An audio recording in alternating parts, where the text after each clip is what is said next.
में नहीं होगा। और मैं सत्य कहता हूं, भरत जैसा संत भी दुनिया में नहीं है। लेकिन क्या क्या सोचा जा रहा है भरत के बारे में, बोलो। ये कुटिल है, ये कपटी है, ये अकंटक राज्य करना चाहता, आए बाएं साए बक रहे कि नहीं बक रहे, बोलो। ये गांव के लोग और ये राजा यहाँ का, बोलो, बक रहा उल्टा सीधा कि नहीं बक रहा? क्यों? हमारी समझ में तो ये बकवास ही है, बिना सोचे समझे फालतू की बातें करते हो। अभी हम आ रहे थे आपके गांव इधर कथा कहने के लिए, तो एक पेट्रोल टैंक था, वो लहर के पास में पेट्रोल टैंक, वहां पेट्रोल डीजल डलाने लगे इसमें, रथ में, राम रथ में, धर्म रथ में। तो एक मोटरसाइकिल वाला आया और बोर्ड पढ़ा उसने, ओ बाबाओं के ये जलवे। फालतू में कह रहा है, देखो ये बात बिल्कुल सत्य बोल रहा हूं। और मैं अंदर बैठा, अच्छा, फिर उसका मन नहीं माना, तो तुरंत उसने गेट खोला और हम बैठे ही थे अंदर, प्रणाम किया, हमने कहा खुश रहो बेटा, खुश रहो। तो बोला एक बात बताओ स्वामी जी, ये वाहन कितनी कीमत का होगा? हमने कहा वाहन देने वाले से पूछो कि कितनी कीमत का है। क्यों भाई? जिसने वाहन दिया है उससे पूछो कि कितनी कीमत है। जब हमने खरीदा ही नहीं है तो हम क्या बता दें कितनी कीमत है? लेकिन बेटा हम तुम्हारी कीमत जरूर जानते हैं कि कितनी है, 2 कौड़ी की कीमत है। क्यों भाई? ठीक कह दिया कि नहीं कह दिया? बिल्कुल स्पष्ट हमने यही कहा। हमने कहा ये तेरी श्रद्धा है? तूने वाहन का रेट पूछा मुझसे कि ये वाहन कितनी कीमत का होगा? बेटा ये वाहन की कीमत मत पूछो, तुम चूक गए हो। तुम तो मुझसे कुछ 2 शब्द सुंदर सुन लिए होते तो मेरी वाणी की कीमत समझ में आ गई होती कि वाणी की, संत की वाणी की कीमत क्या है।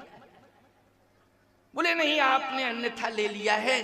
फिर भी हम ये पूछ रहे महाराज जी आप कहाँ रहते? हमने कहा चित्रकूट में।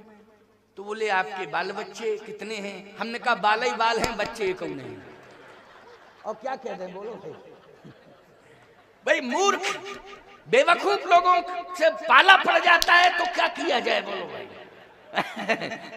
लेकिन देखो कितनी सुंदर सभा, लोग किस तरह से भावावेश में सुन रहे हैं, कितने भावुक होकर के सुन रहे हैं, कितना आनंद आ रहा है।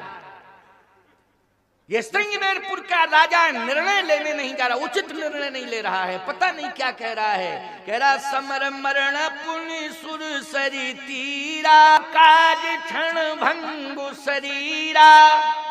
इस चौपाई का अंतिम चरण भावुकता छलका रहा है कि राम काज क्षण भंग शरीरा। लेकिन मैं एक बात कहता हूं, भावुक तो हो लेकिन संतुलित भावुक बनो, असंतुलित भावुक नहीं होना है। ये भावुक तो है लेकिन असंतुलित भावुक है कि नहीं निषाद? समर मरण पुनि सुर सरी तीरा, राम काज क्षण भंग शरीरा। अच्छी बात है कि राम काज में शरीर त्यागना चाहिए, लेकिन पहले ये तो समझ लो कि किस कंडीशन में मर रहे हो या मार रहे हो दूसरे को। पहले ये ठीक से तो समझ लो। तो समझ नहीं रहा, बस मरने की बात कर रहा है। या तो मर जाऊंगा या मार डालूंगा, 2 में से कुछ एक ही करूंगा। निश्चित रूप से तैयार हो जाओ, चलो आगे बढ़ो। कांपने लगी धरती, एक संत के ऊपर आक्रमण होने जा रहा है। और ऐसा संत है भरत कि बार सह लेगा लेकिन पलटवार नहीं करेगा। बोलो, बार सह लेगा लेकिन पलटवार नहीं करेगा। और सत्य कहता हूं, अयोध्या की सेना अगर ऐसी कंडीशन में भरत की रक्षा भी करना चाहे तो सेना को भी रोकने के लिए भरत आगे आ जाएंगे कि खबरदार, अगर तुमने श्रृंगवेरपुर के किसी नागरिक पर वार किया। यही स्थिति है कि नहीं, आप सब समझ रहे हो। लेकिन पता नहीं क्या कंडीशन इसकी, ये क्यों बोल रहा है, किसके कहने से बोल रहा है। किसी ने कान भर दिया, इसका भर दिया होगा किसी ने कान, और कान में आके कह दिया कि भरत सेना लेके आ रहे हैं तो इसको कहना चाहिए था पहले ये बताओ, सेना लेके तो आ रहे हैं, लेकिन तूने क्या सुना है भरत के मुख से कि मैं राम से युद्ध करने जा रहा हूं? अथवा सेना के किसी भी एक सैनिक ने ये कहा हो कि हम युद्ध करने जा रहे हैं? पहले ये बताओ, कान से सुना है? तो उसने कान आन से नहीं सुना था, उसने तो देखा था, देखा था केवल, और देख करके ये डिसीजन ले लिया, मन से समझ लिया कि भरत युद्ध करने जा रहे हैं। भरत क्या करने जा रहे हैं? युद्ध करने जा रहे हैं। तो निषाद ने कहा तैयार हो जाओ। होय सजोयल रोकहु घाटा, ठाटहु सकल मरै कै ठाट, समर मरण पुनि सुर सरी तीरा, राम काज क्षण भंगु शरीरा, तजहु प्राण रघुनाथ होरे, दो हाथ मुद मोदक मोरे। सेना आगे बढ़ गई। जैसे सेना आगे बढ़ी, देवताओं ने कहा कि यह बहुत बड़ा संघर्ष होने जा रहा है, महात्माओं ने कहा कि यह बहुत बड़ा अनर्थ होने जा रहा है, रोको रोको रोको। तो कौन रोके? अब समझ लेना प्यारे, संतों से जुड़े रहना और वृद्धों से जुड़ने की जरूरत है। संतों से जुड़े रहना और वृद्धों से जुड़े रहना। मैं कहता हूं किसी गांव में संत भले ही ना हो, लेकिन बूढ़ा तो होगा, नहीं होगा बूढ़ा? कि बूढ़ों को सल्फास खिला देते हो क्या? बूढ़ों की रक्षा किया करो। ये बूढ़े जो है धरोहर के रूप में हैं। ये बूढ़े क्या हैं? देखो एक बात आपको और बता दें, भारतीय संस्कृति में जैसे ही बुढ़ापा आता है किसी का, तो वो देवतुल्य हो जाता है। वो लोग क्या हो जाता है? वो देवतुल्य हो जाता है। ये भारतीय संस्कृति का नियम है। और पाश्चात्य संस्कृति में जैसे ही कोई बूढ़ा होता है तो वो मृततुल्य हो जाता है।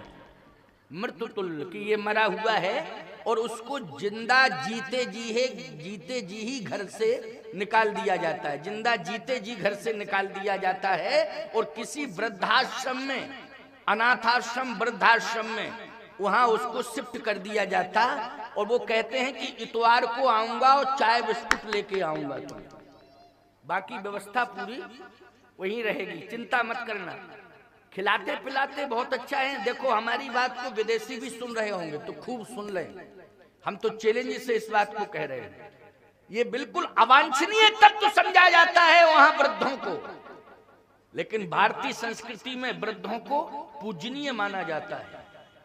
और एक बात सुन लीजिए, जैसे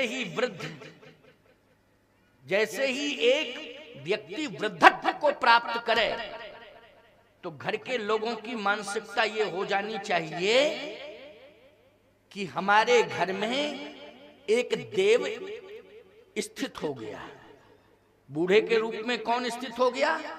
देव स्थित हो गया। अब वो चल फिर नहीं पा रहा है तो उसकी अचल प्रतिष्ठा हो गई। अचल प्रतिष्ठा होती है ना, अचल प्रतिष्ठा हो गई है। मंदिर में जो मूर्ति है, इस मूर्ति की पूजा करने के लिए गांव के लोग पुजारी बनकर के लाइन लगा लेंगे। किसी तीर्थ में आप जाते हो तो लाखों की संख्या में लोग पुजारी बनकर के लाइन लगा लेते हैं। भगवान यही कहते हैं कि परेशान हो रहे हो, 2 घंटे से 4 घंटे से 5 घंटे से लाइन लगाए, लेकिन थोड़ी देर बाद हम जरूर दर्शन देंगे, मेरे पास तुम आओगे। घंटे 2 घंटे बाद ही आ पाओगे, लेकिन इंतजार करोगे, आओगे आओगे जरूर आओगे। लेकिन सत्य कह रहा हूं आपसे, ग्रंथ और संत इस बात को कह रहे हैं, और भगवंत भी मौन होकर के ग्रंथों के माध्यम से अपनी बात तुम्हारे तक पहुंचा रहे हैं। क्या पहुंचा रहे हैं? जो मंदिर में मूर्ति प्रतिष्ठापित है, उस मूर्ति के हजारों पुजारी हैं, लाइन लगाए हैं, घंटों इंतजार करना पड़ता तब पूजा के लिए समय मिलता है ना? लेकिन परेशान क्यों हो रहे हो?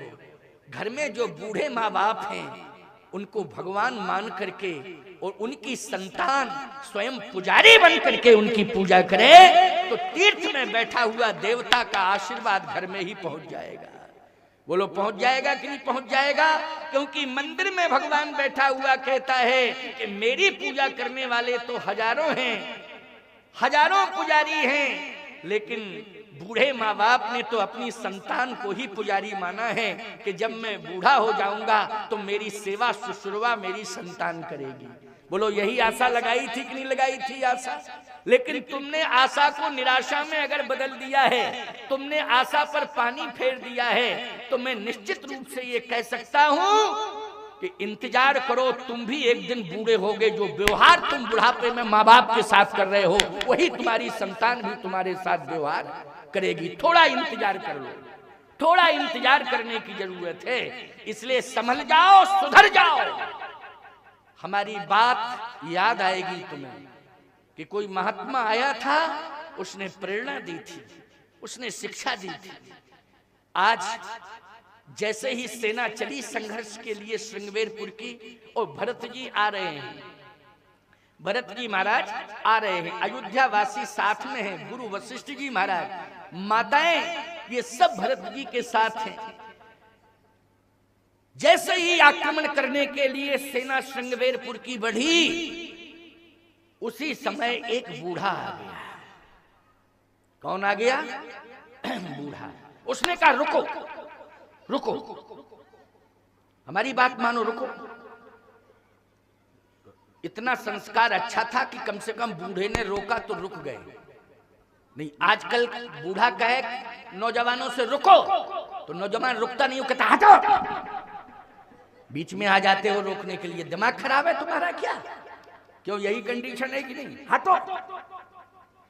लेकिन नहीं, रुक गए। बस रामायण तुम्हें शिक्षा ये दे रही है कि तुम किसी भी परिस्थिति में क्यों ना हो, कहीं भी जा रहे हो, अगर कोई बूढ़ा रोक रहा है तो 2 मिनट उसकी बात सुन लो, रुक के उसकी बात सुन लो। बोलो ये रामायण प्रेरणा दे रही कि नहीं दे रही?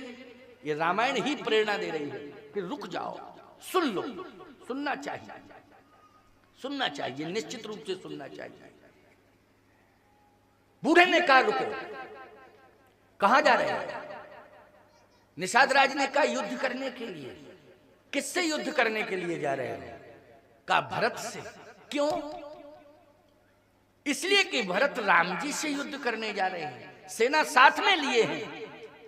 तो श्री राम को अकेला समझ करके भरत सेना लेके जा रहे हैं युद्ध करने के लिए। मैं राम का सेवक हूं, जब तक जीवित हूं तब तक प्रभु राम पर वार नहीं होने दूंगा और भरत को गंगा पार नहीं करने दूंगा, युद्ध करूंगा। उस बूढ़े ने कहा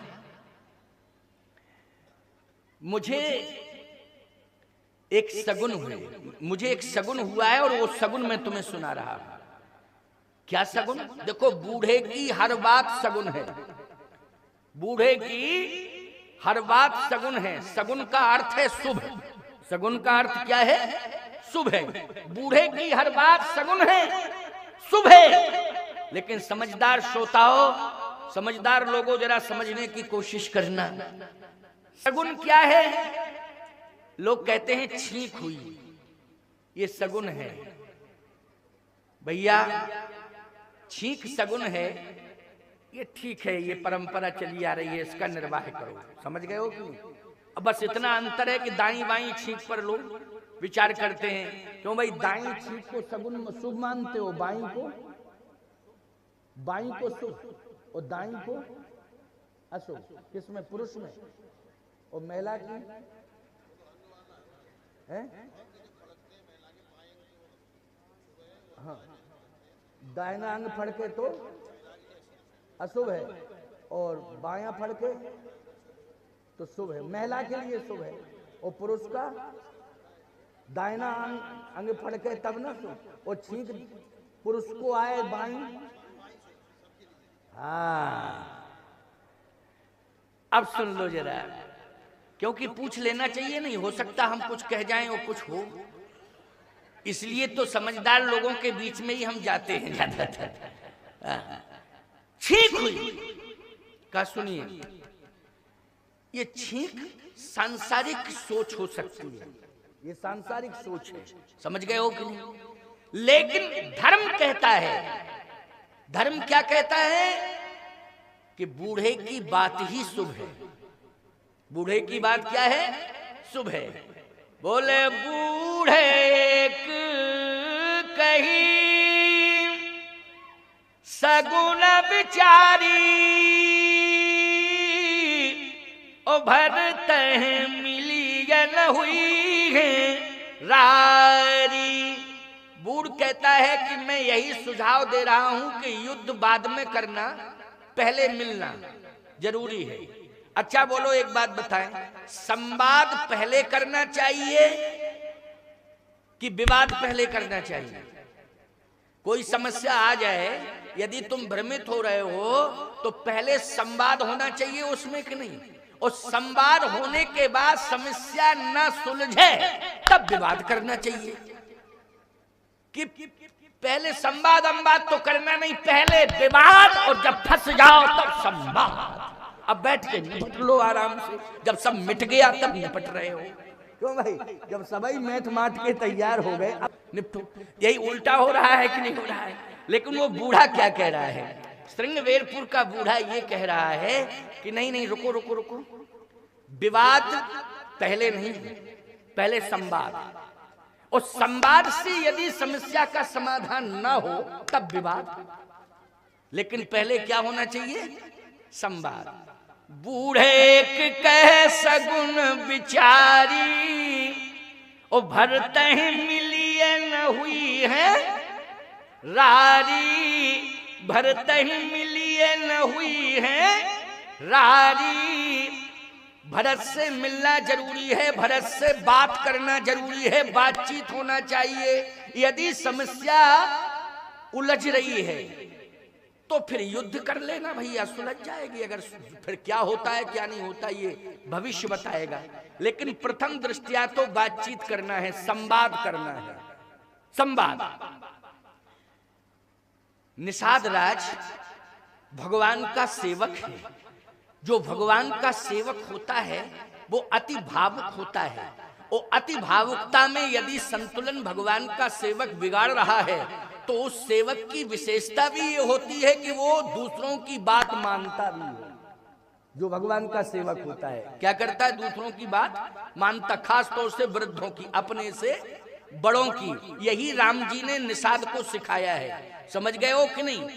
निषाद को यही श्री राम ने सिखाया है। जब निषाद का परिचय श्री राम से हो गया तो परिचय में श्री राम ने यही सिखाया है, अभिवादनशीलस् नित्यं वृद्धोपि सेवना चत्वार तस्य वर्धन्ते आयुर्विद्या यशोबलम। अपने से बड़ों का सम्मान करना चाहिए। मैं एक बात कहता हूं कि श्री राम ने निषाद को ये बताया है कि कभी कोई बात आ जाए तो अपने से बड़ों की बात सुनो, और सुनने के बाद फिर समझो, और समझने के बाद फिर करो। लेकिन आज इस नगर में राम जी तो अदृश्य रूप में हैं, प्यारे कण कण में हैं, जर्रे जर्रे में हैं, लेकिन राम कथा प्रकट हो चुकी है।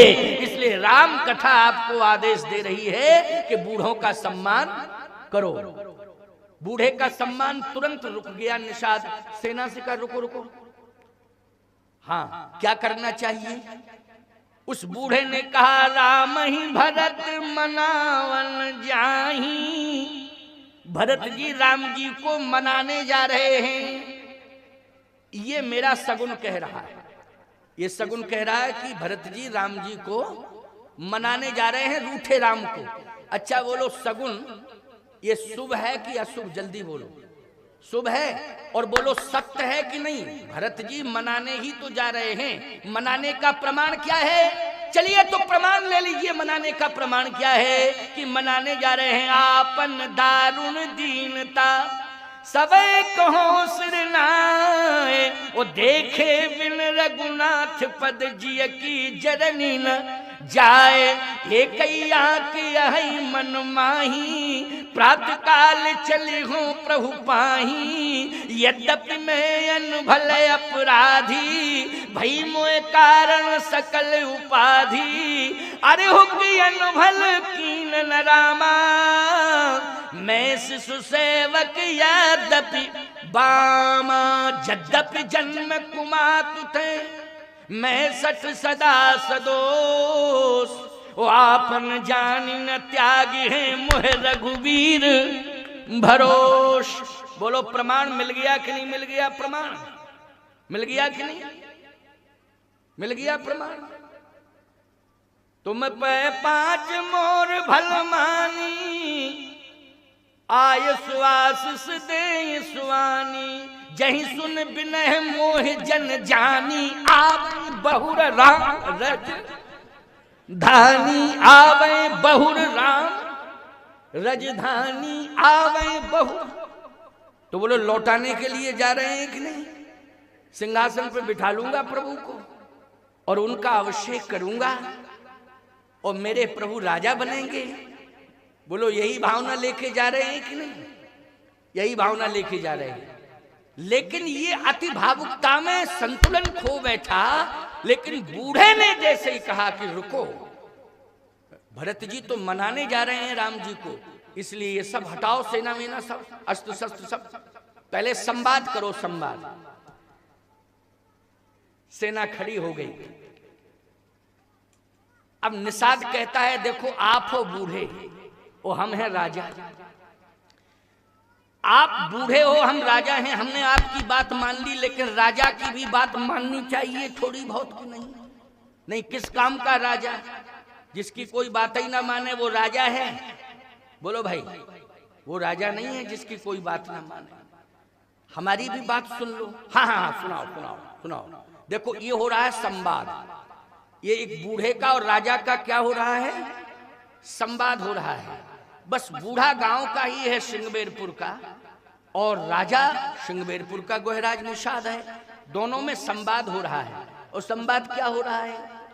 कहा कि हम भरत से संवाद तो करेंगे, लेकिन कहीं संवाद करने जाएं और सीधा प्रहार कर दें तो क्या होगा?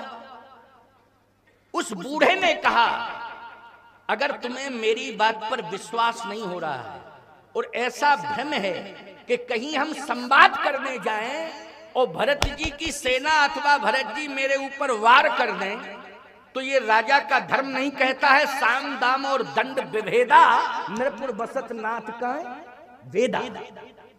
तो हमें विचार करना पड़ेगा। हम संवाद करने तो जाएंगे, लेकिन अपना बचाव भी रखेंगे कि नहीं? क्या रखेंगे? बचाव। तो बचाव का तरीका क्या है? अब वो राजा कहता है कि आप बताएं कि बचाव का क्या तरीका है? क्या तरीका है? का एक काम करो, किसी भी संत से मिलने जाओ तो भेंट लेके जाओ। क्यों भाई? संत के सामने जाओ तो क्या लेके जाओ? भेंट लेके जाओ। तो उस राजा ने कहा गोहराज निषाद ने कि मान लो भेंट ही लेके जा रहे हैं, और भेंट लेके गए, उधर से प्रहार होने लगा वार, तब कहे नहीं नहीं नहीं ऐसा नहीं, आगे आगे चलो, भेंट लेके चलो, पीछे पीछे सेना चले। क्यों भाई? पीछे पीछे कौन चले? सेना चले। सेना चलती है कि नहीं पीछे पीछे? सुरक्षा के लिए आगे आगे चलो, क्या दिक्कत की बात है? पीछे तुम्हारी सेना है ही है। अगर कोई ऐसी कंडीशन आएगी तो सेना तो साथ में ही है। हाँ, ये बात तो समझ में आई। तो कोई बात नहीं है कि संत के सामने जा रहे हो तो संवाद भले ही करने जा रहे हो, लेकिन मर्यादा इसी में है कि कुछ ना कुछ भेंट लेके जाओ। तो भेंट क्या लें? अरे कई संत को क्या देना चाहिए? तुम्हारे दिमाग नहीं काम कर रहा है क्या? साधु संत आ जाए तो भेंट क्या करना चाहिए? अच्छा तुम बताओ भेंट क्या करोगे? क्या तुम्हारा विवेक काम कर रहा है? निषाद बोला विवेक यही कर रहा है कि अभी हम आदेश देते हैं सेवकों को, क्या भेंट तैयार करो। तो सेवकों ने कहा कि भेंट तो कई प्रकार की है, कौन सी भेंट? बोले अस कही भेंट सजोवन लागे ओ कंद मूल फल। बहुत अच्छी भेंट है। अभी दतिया से हमारे चेले आए थे, वो कंद मूल फल, कंद तो नहीं था लेकिन फल तो थे ही। सेव था, केला था, पपीता था। ये फल है कि नहीं? भेंट लेके आए तो फल लेके आए। ये तो भेंट बहुत अच्छी है, बहुत अच्छी भेंट है। अस कई भेंट सजोवन लागे, कंद मूल फल तैयार करो, लेके चलो बड़ी बड़ी टोकनियों में कंद मूल फल रख लिए। फलाहार खुश हो गया बूढ़ा, वाह क्या बात है, राजा कंदमूल फल लेके जा रहा है। और जैसे कंदमूल फल लेकर के सेवक चले तो कहा रुको रुको, अभी भेंट अधूरी है। फिर कहा पूरी करो इसको। तो बूढ़े ने सोचा कि ये कह रहा होगा कंदमूल फल तो दो ही, भेंट भी ले चलो, जैसे रुपया पैसा सोना चांदी द्रव्य। क्यों भाई, केवल कोरे कोरे फल नहीं, फल के साथ में द्रव्य भी होना चाहिए। समझ रहे हो कि नहीं? क्या होना चाहिए? द्रव्य भी होना चाहिए। होना चाहिए द्रव्य कि नहीं? अब तुम ले आए 1 किलो केले, चलो ठीक है, अच्छी बात है, 1 किलो केले ले आए। लेकिन आज तुम देके चले गए केले, हमने 1-2 केले ग्रहण कर लिए, लेकिन कल का फलाहार तो आपका उन्हीं को खाओ। चलो हम 2 दिन भी चला लेंगे केलों से, तीसरे दिन वो केले खाने लायक रहेंगे? ये बताओ, बोलो रहेंगे? फिर तीसरे दिन इंतजाम करना पड़ेगा। हमको चंदन लगाना है तो चंदन लेना पड़ेगा कि नहीं? जल्दी बोलो, लेना पड़ेगा कि नहीं? चंदन भी चाहिए हमें, हमको फल भी चाहिए पाने के लिए, लगाने के लिए चंदन चाहिए प्यारे। और सही बात आपको बताएं, यदि कोई संत मिलने के लिए आ गया तो उसके लिए भी व्यवस्था चाहिए। ऐसा थोड़ी कि भूखा लौटा दें किसी साधु को। साधु से मिलने आया है तो कुछ ना कुछ उसे ग्रहण कराना पड़ेगा कि नहीं? तो ये इंतजाम कौन करेगा? तुम भक्त लोग करोगे। आपको महाराज अपने आप करो। तो जब घर द्वार छोड़ के आ गए हैं, परिवार छोड़ के आ गए हैं, तो एक बात बताएं, परवरदिगार की आशा पर आए हैं, भगवान के लिए आए हैं। तो भगवान के लिए आए हैं तो विश्वास भी है कि भगवान के भक्त हजारों की संख्या में हैं। कोई ना कोई भक्त आकर के संत को जरूर देगा, फल भी देगा और जो आवश्यकता होगा उसकी पूर्ति भी करेगा। हमें तो विश्वास है भैया। तो बूढ़े ने कहा बहुत अच्छी बात है, लेकिन अभी रोक रहा है तो इसका मतलब है खजाना खुलवाएगा और उसमें से द्रव्य लेके जाएगा। फल देगा और द्रव्य देगा, लेकिन खजाना वजाना नहीं खुलवाया उसने। फिर एक काम करो, क्या? कंद मूल फल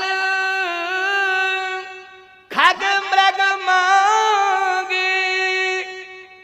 खग मानी होता है पक्षी और मृग मानी होता है पशु। क्यों? खग मानी क्या है और मृग मानी पशु। अब दिमाग खराब होगा कि नहीं होगा? ईमानदारी से बताओ। हैं? फल तो ठीक थे, लेकिन खग मृग मांगे का पशु पक्षी और ले चलो।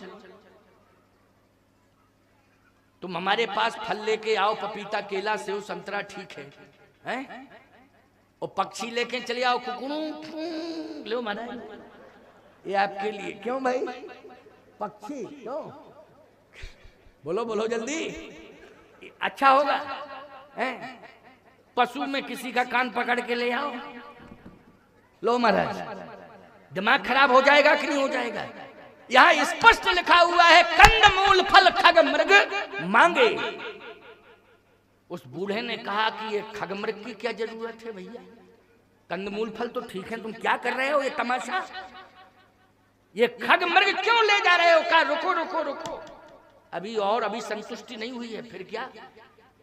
कहे मीन पीन पाठीन पुराने मछलियां और ले चलो। ये रामायण की चौपाई है, ये भरत के लिए भेंट जा रही है। बोलो किसके लिए भेंट जा रही है? भरत के लिए भेंट जा रही है, जा रही है। अच्छा कौन सा चरित्र सुन रहे हो तुम? भरत ही का तो है चरित्र। किसका चरित्र है? भरत का है कि नहीं? क्योंकि भरत के लिए भेंट जा रही है। मीन मानी मछली, मीन पीन पाठीन पुराने,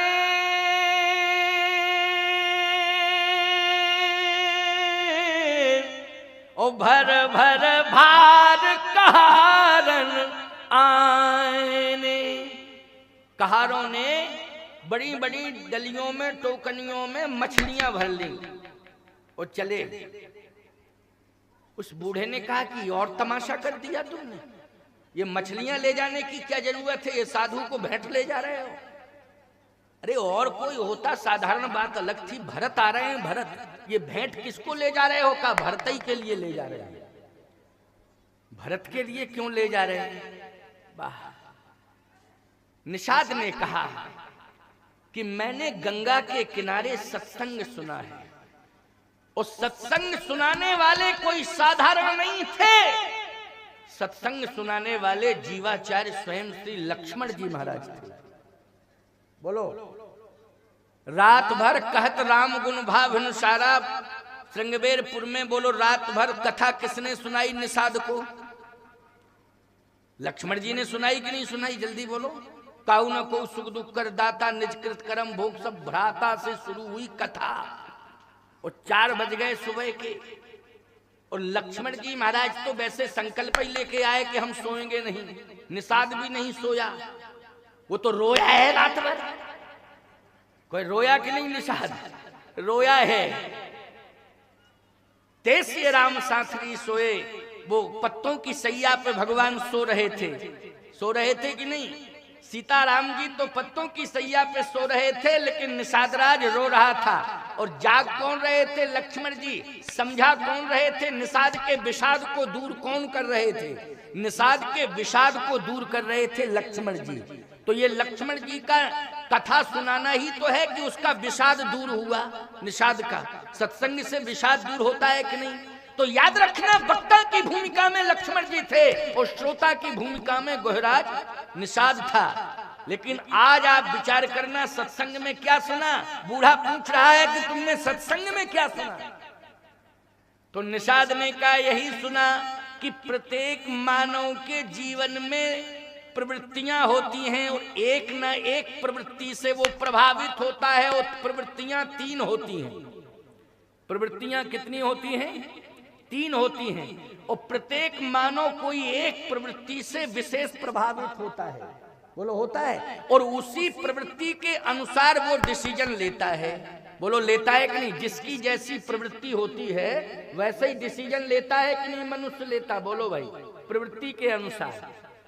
तो उस बूढ़े ने कहा मतलब क्या है? का मतलब ये है कि ये जो 3 भेंटें जा रही हैं, इनमें 3 प्रवृत्तियां समाई हुई हैं। का कैसे? बोले कंद मूल फल में सात्विकी प्रवृत्ति है। बोलो, कंद मूल फल में कौन सी प्रवृत्ति है? सात्विकी प्रवृत्ति है। और खग मृग में राजसी प्रवृत्ति है। और मीन पीन पाठीन पुराने मछलियों में तामसी प्रवृत्ति है। क्लियर आ गया समझ में है? और चौथी भेंट तो नहीं ली उसने, 2 नहीं लिया, 1 नहीं, 2 नहीं, 3 ली। और 3 में भी चुनाव किया है उसने। क्या? का कंदमूल फल, खगमृग और मीन पीन पाठीन मानी मछली। बोलो, किया कि नहीं? कंदमूल फल सात्विकता का प्रतीक है, खगमृग राजस का प्रतीक है, और मीन पीन पाठीन मछलियां तामस का प्रतीक है। बोलो, सात्विक, राजस और तामस, ये 3 ही प्रकार की प्रवृत्तियां होती हैं कि नहीं? जिस प्रवृत्ति का जो व्यक्ति होता है उसकी दृष्टि उस पर चली जाती है। चली जाती है कि नहीं? जिस प्रवृत्ति का जो व्यक्ति होता है उसे अगर उस प्रवृत्ति वाला मिल जाए तो तुरंत प्रभावित होता है। होता है कि नहीं? और उसी की ओर देखता है। जैसे उदाहरण दे रहे हैं, आप सब बैठे, यहाँ सब बैठे हो ना, कथा सुन रहे हो, और हम धीरे से ऐसे उंगली करके ऐसे ऐसे करने लगे, तो जो गांजा पीने वाले होंगे वो तुरंत कहेंगे, आहा, गांजा मल रहे हैं हम स्वामी जी क्या? क्यों? तुरंत। जबकि ये खाली हाथ है, कुछ नहीं, लेकिन यूं मुद्रा देखी तो दृष्टि जाएगी कि नहीं जाएगी? बोलो भाई, जाएगी। वो तो पक्की बात है। तमाकू मलने वाले, गांजा पीने वाले तुरंत देखेंगे तो समझ में आ जाएगा कि इतने गजेड़ी बैठे हैं। समझ में आ जाता है कि नहीं आ जाता? तो निषाद कह रहा है कि सेना भी आ रही है और भरत भी आ रहे हैं, तो ये तीनों भेंटें जाएंगी, तो जो जिस प्रवृत्ति का होगा उस पर उसकी दृष्टि जाएगी। तो हम मूल्यांकन कर लेंगे कि भरत की क्या प्रवृत्ति है और इनकी सेना की क्या प्रवृत्ति है, बस प्रवृत्ति के अनुसार डिसीजन ले लेंगे और वैसे ही काम शुरू। इसलिए 3 प्रकार की भेंटें। अस कही भेंट सजोवन लागे, ओ कंद मूल फल खग मृग मांगे, मील पील पाठीन पुराने, ओ भर भर भार कहारन आने। उस बूढ़े ने कहा, निषाद मेरा भी अनुभव सुन ले तू। न भरत की दृष्टि कंदमूल फल पर जाएगी, और न भरत की दृष्टि खग मृग पर जाएगी, और न भरत की दृष्टि मीन पीन पाठीन पर जाएगी। इन तीनों में से किसी भी वस्तु पर भरत की दृष्टि नहीं जाएगी। तो निषाद बोला, फिर दृष्टि किस पे जाएगी, ये बताओ किस पे जाएगी? तो उस बूढ़े ने कहा कि मैं क्लियर कह रहा हूं कि दृष्टि जो जाएगी वो न कंदमूल फल पर, न खग मृग पर, न मछलियों पर, फिर दृष्टि भरत की वहां पड़ेगी जिस भूमि पर राम के चरण पड़े होंगे, भरत की दृष्टि वहीं पड़ेगी। ये मैं दावे के साथ कह रहा हूं। और बोलो उसका सगुन सत्य है कि नहीं है, सगुन सत्य कि नहीं, ये देख लेना तुम अपनी आंखों से। भरत इन तीनों की ओर नहीं देखेंगे, और भरत जहां देखेंगे और तुम विश्वास कर लेना उस भूमि पर राम के चरण पड़े होंगे। श्रृंगवेरपुर की भूमि पर जहां जहां राम के चरण पड़े होंगे, भरत की दृष्टि केवल वहीं होगी और कहीं होगी ही नहीं। बोलो है भरत चरित्र की नहीं है? विशेषताओं से भरा हुआ भरत चरित्र है ये। इसलिए कहता हूं कि कान खोल करके सुन लिया करो, मन लगा के सुन लिया करो। तुम तो 10, 5, 25 किलोमीटर से आए हो सुनने के लिए, हम तो आए हैं चित्रकूट से सुनाने के लिए। यहाँ से 300 किलोमीटर होगा कम से कम चित्रकूट, होगा कि नहीं होगा? और हम कांतानाथ को छोड़ के आए सुनाने के लिए। न हमें मौसम की चिंता है और न हमें किसी सुविधा के बारे में चिंता करनी है कि सुविधा मुझे क्या मिल रही क्या नहीं मिल रही, मौसम अनुकूल है कि प्रतिकूल है। बस मेरा राम कथा पर चिंतन है और आप सब श्रोताओं की चिंता दूर करने के लिए हम राम कथा का चिंतन सुनाने आए हैं और चिंतन देने आए हैं। और तुम्हें सुनना है मन लगा के। आज माताओं की संख्या भी बहुत ज्यादा है, लेकिन ज्यादा होने के बाद भी कितनी शांत बैठी हैं। और आप लोगों की भी संख्या, आज तो पूरा क्षेत्र उमड़ पड़ा कि नहीं, जन सैलाब आज अच्छा है।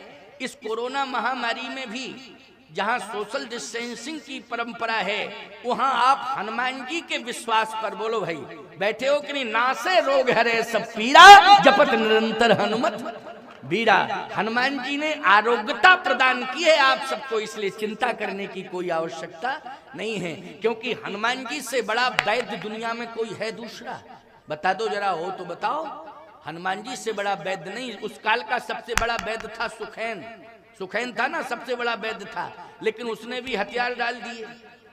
उसने कहा कि हम उपचार तो अच्छा करना जानते लेकिन दवाई नहीं है, तो लक्ष्मण जी को कैसे जीवंत दें?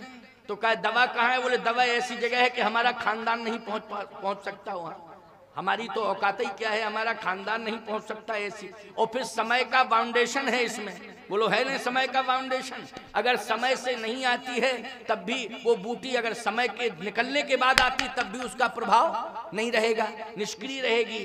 तो हनुमान जी ने कहा तुम चिंता मत करो, फालतू की बातें मत करो, कितने बजे आना है ये बताओ, तुम कहाँ है, क्या है, कैसे लाना है, ये हमारी रिस्पॉन्सिबिलिटी है। तुम तो ये बताओ, टाइम बताओ कितने बजे तक आना है, और हम लेके अभी आते हैं। बोलो समय के पहले हनुमान जी लेके आए कि नहीं आए बूटी? तो वैद्य की विशेषता है कि बूटी की विशेषता है कि हनुमान जी की विशेषता है? जल्दी बोलो। हनुमान जी की विशेषता है। अरे बूटी भी धन्य हो गई हनुमान जी के हाथ में आके। बोलो अगर हनुमान जी के हाथ में बूटी ना आई होती तो आज रामायण में संजीवनी का नाम नहीं होता, बनी रहती पर्वत पे कहीं, पड़ी रहती, छिपी रहती, कौन जानता, कौन उसका नाम लेता। लेकिन सही बताओ ईमानदारी से, हनुमान जी के हाथ में आ गई तो बूटी भी धन्य हो गई कि नहीं हो गई? बूटी धन्य हो गई, समय से आ गई। ये हनुमान जी की महिमा है, इसलिए चिंता करने की कोई आवश्यकता नहीं है। आज आप सुनिए, बहुत अच्छा चिंतन, अंतिम बात है ये, अंतिम 15 मिनट और है, क्योंकि 5 बजे तक हमको, अभी हमारी घड़ी में 4:38-39 हो गए हैं, और 15 मिनट का मतलब है कि हम 5 बजे तक कथा का नियम बनाए हैं। कै बजे तक? 5 बजे तक हम कथा कहते हैं, और 5 बजे आरती के बाद तुरंत आप लोगों को छुट्टी दे देते हैं। तो अभी 15 मिनट हमारी घड़ी में और हैं, 2-5 मिनट हमारी तुम्हारी घड़ी के अंतर में होंगे, क्योंकि घड़ी है वही अपनी अपनी 2-5 मिनट अपने हिसाब से सेट करता कोई, तो इसमें क्या दिक्कत की बात है 2-5 मिनट का। लेकिन घंटों का अंतर नहीं हो सकता है किसी की हमारी तुम्हारी घड़ी में, और घंटों का यदि अंतर है तो फिर वो घड़ी नहीं है, या घड़ी का टाइम मिलाने वाला बेवकूफ है।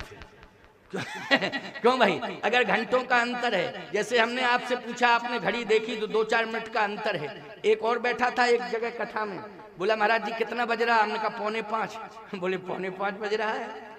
हमारी घड़ी में तो इस समय 1:30 बज रहा है।